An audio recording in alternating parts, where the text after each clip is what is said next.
मी असं मानत नाही की गणेशोत्सवाचे 10-11 दिवस म्हणजे फार मोठं प्रदूषण करतात.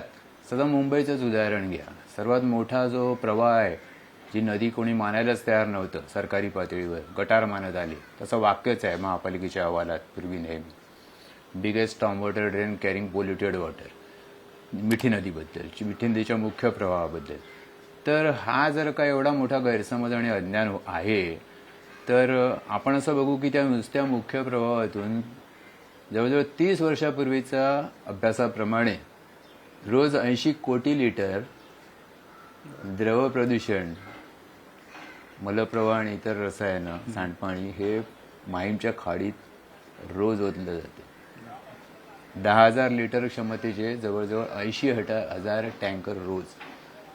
आता तुम्ही विचार करा की मग माहीमच्या खाडीत आणि माहीमच्या समुद्रात मुंबईचं मुख्य प्रदूषण येते, पाणीच येते म्हणायचं पूर्वीच्या काळातलं, तर त्याच्यामध्ये 200 ते 250 कोटी लिटर रोज येते. रोज.